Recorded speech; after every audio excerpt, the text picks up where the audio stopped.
करता था और अपराधी घटनाएं करता था। इसमें ये डकैती करता था और हथियार का भी इस्तेमाल किया है और कुछ लोगों पे गोलियां भी चलाई हैं इसके द्वारा।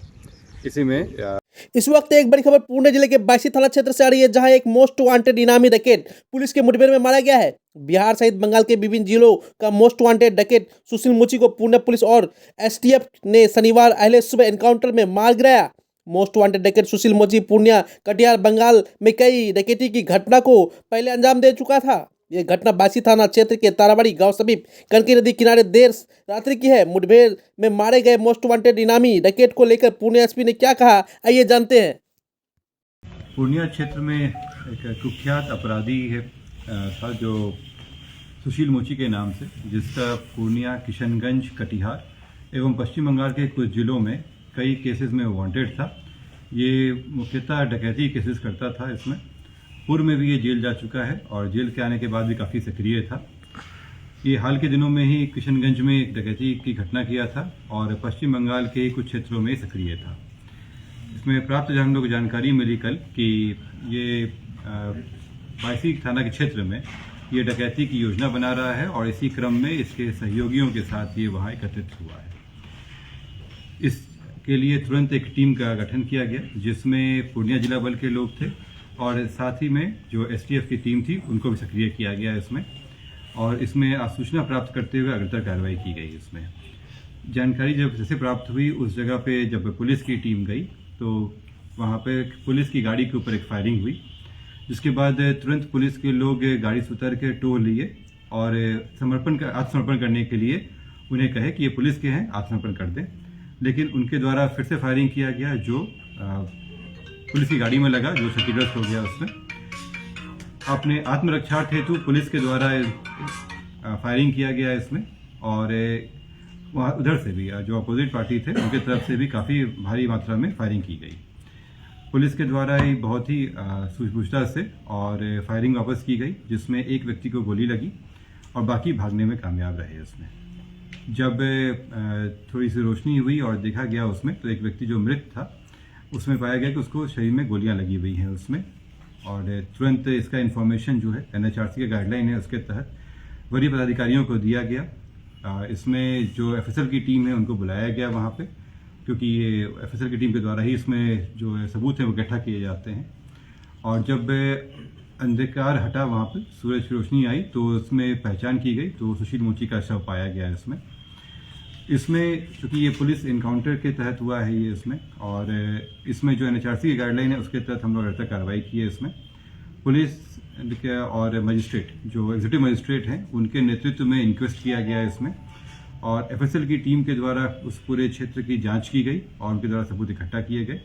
उन सबको विधिवत जब्त किया गया है उसमें, और एफएसएल की टीम को भेजी जा रही है उसमें। शव का पोस्टमार्टम हेतु भेज दिया गया था। शव का पोस्टमार्टम हो चुका है।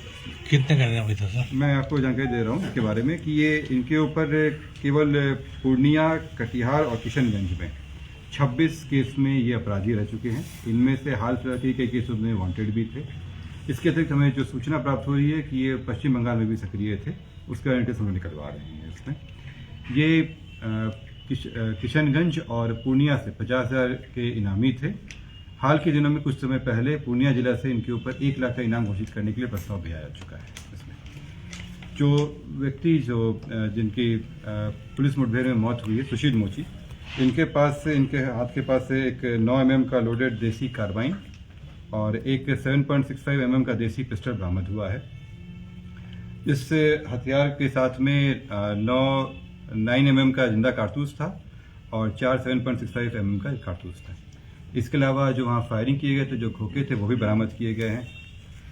ये चूंकि घटना करने आया था तो उनके पास से दबिया, खंती, चप्पल वगैरह भी बरामद हुई हैं, जिससे स्पष्ट है, और जिस तरह से फायरिंग भी हुई थी, कि इनके साथ कम से कम 4-5 साथी और थे, यानी कि कम से कम 5-6 लोगों की ये टीम लेके आए थे इसमें, और इनका इरादा उसी क्षेत्र में करने का था। मैं ये भी उल्लेख करना चाहूँगा कि पिछले साल ही जून के महीने में उस क्षेत्र में ही, उसी गाँव के एरिया में इनके द्वारा डकैती घटना की गई थी, जहाँ पे वहाँ के गांव वालों के द्वारा इसको पकड़ भी लिया गया था, लेकिन ये वहाँ गोली चला के एक व्यक्ति को घायल करते हुए भाग गया था। वहाँ पे ये फिर से उसी क्षेत्र में अपनी एक्टिविटी करने की कोशिश कर रहा था उसमें, जिसमें ये मारा गया। ये पोस्टमार्टम से क्लियर होगा। इंक्वेस्ट के हिसाब से इसमें 4-5 गोलियां लगी, इंक्वेस्ट के हिसाब से, बाकी अन्य जो है वो पोस्टमार्टम से क्लियर। सर पिस्टन से बाबर का इनकाउंटर हुआ था, बताया जाता है कि इसी ग्रुप का था। ये सही बात है। ये इस गिरोह में काफ़ी लोग थे। आप लोगों को ध्यान में होगा कि अक्टूबर के महीने में बाबर भी इस तरह की हरकत करने आया था और उसमें बाबर का इनकाउंटर हुआ था और इसके साथ साथ कुछ लोग पकड़े भी गए थे और उसमें काफ़ी इनकी टीम टूट भी गई थी। ये फिर से अपने गिरोह को सक्रिय कर रहा था और जैसे आप लोगों को जानकारी भी होगी कि कुछ ही दिन पहले किशनगंज में भी ये घटनाएं किया था इसमें, तो इसकी टीम एक्टिव हो गई थी उसमें और इसीलिए इसमें लगातार पूर्णिया जिला के साथ साथ किशनगंज जिला और कटिहार जिला की पुलिस भी इस पे जानकारी इकट्ठा कर रही थी कि कोई बड़ी घटना ना कर देंगे इसमें, और इसी तहत कार्रवाई हुई है। मूल कहाँ का है सर? ये मूल का रहने वाला है, ये अनगढ़ थाना क्षेत्र का रहने वाला है ये, लेकिन अनगढ़ थाना में अभी एक्टिव नहीं था ये पश्चिम बंगाल में रिलोकेट हो गया। सर अफीम का भी मामला है। हाँ, उस मामले।